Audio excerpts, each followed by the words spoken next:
My fascination with the human body started when I was training for my first Ironman. And everything that I learned about my body, I learned during that training. So when the doctors started telling me what I needed, I knew that they were wrong because I knew myself better than that. So they say that nutrition is the fourth leg of an Ironman race. So essentially you can do all the swimming, biking, and running. But if you don't have your nutrition nailed down, it could wreck your day. So, I had an amazing Ironman coach, and he would say, Megan, we're going for a 100-mile bike ride. You're going to need fuel for 20 miles. We'll have a gas station stop, bring XYZ. We're going to have another stop. So I understood how to fuel my body, right? And I understood like when I started to get tired and what I needed and all of those kinds of things. And I had great, amazing success at my first Ironman. And then my second one, the year right after, I was going through a divorce at the same time as I was training. So it just kind of worked out perfectly. It was giving me a kind of an outlet just to get out of the house, train. Just those times are just very turmoil in our life, right? So divorce was still going on, so I signed up for another Ironman. And then that year, I was in the top 50th percentile in my age group. Now, I was 41 when I did my first one, and I was in the top 50th percentile for 41. So that was very good for the first time. Now, the second time, it was a little bit different. And there was a lot of lessons that I was learned, through that too. So there was a storm that came through when we were swimming.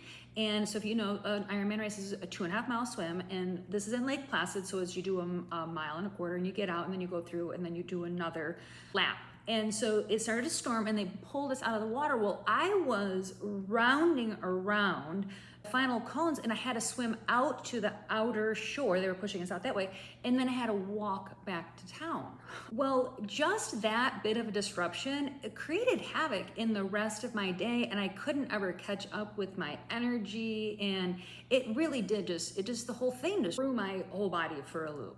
So that's how important, I learned that nutrition was and energy was to my Ironmans. So I decided that after that, because I was just totally beat down, that I was going to take a year off. And in that time, like I still swam, I still biked, and I stayed really active, but I started to put on a little bit more weight, and I couldn't figure it out. And I was like, you know what? I think I just need to get remotivated. I'm just going to sign up for another one. So then I signed up to do my third Ironman. And so I was 44 then. And oh God, it was the worst ever. I barely even finished it. Now, this one was in Canada, and it was 10 hours of like torrential downpour, which, yes, that'll mess up your day. But even my training that whole year, I just got slower, I got heavier. I couldn't do any of my speed work. As much as how fast I tried to go, I couldn't get faster. And I was like, I didn't understand this, right? I was like, why isn't this working anymore? So I was just doing that. I got slower and slower, and I barely finished my third one. And my body just hurt all over. And I never had experienced that before in my life. So I just didn't understand what was happening. I was having some problems with my knees, and someone suggested I do strength training in the off season. And I was like, okay, that sounds awesome. So I ended up at this gym doing CrossFit boot camp type stuff where, you're doing a lot of metabolic conditioning. And man, my body just trimmed right down. I felt like I had muscle tone. And I was like, oh, okay. So now I can see like what was happening was I was doing too much long endurance stuff. And now I need to incorporate this metabolic stuff and lifting weights. And then I fell in love with weights. And so I was like, yeah, this is the answer, right? I'm gonna do some weights, and I'm gonna, my burpees and all that, because that's how it works, right? Energy in, energy out.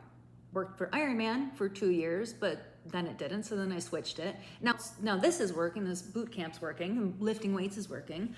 Well, I did that until I was 48, and then the same exact thing happened again. I blew up, and I put on a bunch of weight, and I thought, well, if steady state cardio, right, is what we hear, right, is causing you inflammation in your body, or it's not enough movement in your body, or doesn't get your heart rate up high enough.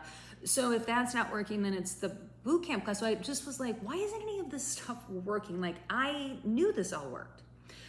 So around the same time, I started having bladder infections, brain fog, like all these other symptoms. And I had to go see a new doctor, and I said to her, I have chronic fatigue, I can't sleep at night, my joints hurt, I don't feel good. And she says, you know what you need? You need a Paxil. I'm thinking, what? A Paxil? This is my first visit, and this is what you're suggesting is a Paxil? Like, what does this have to even do with what I just told you? I'm thinking, I have been through a lot more struggles in my life than some hot flashes, night sweats, and some bladder infections. Like, you're telling me now this is the time of my life that I need a Paxil? Like, I was so angry. I just was like, I cannot believe that this is the help I'm getting from the medical community. So she says, hormones are dangerous. I said, okay, I've had a bladder infection every month for 2 years. Isn't there negative side effects that are also associated with antibiotics overuse? Like, what is wrong with me? I mean, and she just said, you got to go to a urologist. And she, sent me off on my way. Anyway, 2 years later, I ended up at the best specialist, a urogynecologist.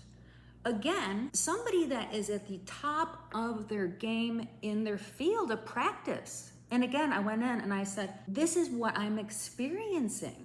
I am having chronic fatigue, joint aches, brain, blah, blah. Okay, fine. So I went on hormone replacement, but it still didn't clear up everything. So the issue with my bladder stayed going. I still was getting infections, even though at this point they told me that the only way I was being able to relieve myself going to the bathroom was if I had to use a catheter. They taught me how to do self-catheterization, which I did 5 times a day. And they said, this is what my doctor told me, you did this damage to your body because you were a hairdresser for 30 years and you stood and you held your urine. And I'm thinking, is this true? I'm thinking, I ran like hundreds and thousands of miles. I mean, I've biked 1,000,000 miles. I mean, you're telling me that I never had even one incontinence issue, and you're telling me now that this is the issue? Like, I had no precursor to this. 30 years standing on my feet, 2 pregnancies, and now you're telling me that I did this damage to myself. I just couldn't believe that this is the medical advice that we're getting. So I finally did find a doctor that would listen to me and listen to my symptoms. So we got my bladder issue all, situated. And that does have to do with my hormones. And whether you can take hormone replacement or not, or whether you believe in it or not, that's up to you, but some of us need it. And that is okay. But this is another thing that I had to realize is I'm like looking at my diet and I thought, God, if there's this many negative side effects with estrogen, then do I really need all this shit in my diet, or should I start looking? Because I never want to experience the things that I was experiencing with these hormones. And that's when I decided that I had to just get back to where I was at those Ironman days of knowing my body. I knew my body so well that I could get up at a certain time, look at my watch, and I say, okay, if I ate right now in 2 hours, I could eat a egg or whatever, and I could go for a 30-mile bike ride. I could get up right now, I could drink a glass of water, and I'm good for an hour and a half. I knew the energy of my body. I knew everything about it. And that is just where I had to get back to. And there's all of these symptoms that your body is trying to tell you, but it's we can't hear it because we have all of these other things happening, and so we don't even know where to start. So this whole idea that it's just energy in and it's energy out, and you have to stop this and you have to start that, or you have to just start doing what works for you and what is best for you. Yeah, I get it. That's why there's 50 million diets, because it worked for 50 million people. But you gotta just find something that gets you back to like being in alignment, with yourself. That is the help that I want to give you, is to help you understand how to lose weight in a safe way that's not manipulating your calories, which is not, doing all of these crazy things, but just listening to your body. Because sometimes it's not even about calorie manipulation. Sometimes it's just about adjusting where your energy goes during the day. That was one of the biggest things that I learned through all of this your body knows best. And if I learned anything, it was through all those Ironman days, and I learned all about that nutrition, and I learned about energy. And so when these doctors were telling me it was all this other stuff, even when I went to fitness plans or worked with a nutritionist, keep going, keep doing what you're doing. And I'm like, it's not right. I'm not right. I don't feel right. Like, I can't keep doing what I'm doing. I got to figure out a better plan. And that's when I realized that it all works, but you gotta find what works for you. And what works for me right now is very little metabolic conditioning and weightlifting and walking. I don't do burpees and jumping around. I take a 30-minute, 40-minute walk every day. I don't even count calories and macros anymore. Like, it's not, these arbitrary numbers don't even matter anymore. I just get back to eating whole foods and whole grains. And yes, I drink alcohol on occasion. I did eliminate it from my diet, and that is the absolute best way to find out what's going on, is to just eliminate your alcohol and eliminate other processed foods. You have got to start, just healing your body, giving it some real food, not processed foods, and you got to get it back to where it will start fighting again for you. So when these doctors tell you that you need X, Y, or Z or a Paxil, you can go tell them, no, I'm not doing that. Like, this is what this is about. You got to start working on yourself, your body. You got to start healing it for yourself. You know what's best. If you want to lose weight, that's cool. I can help you with that. But I want you to better understand your body. I'd rather you understand when you need to eat more and when you need to eat less, than rather me just teach you one more diet fad that you don't need. So if that is you, please reach out and schedule a call, and let's just see where you're at, and if I can help you. That is where I'm at.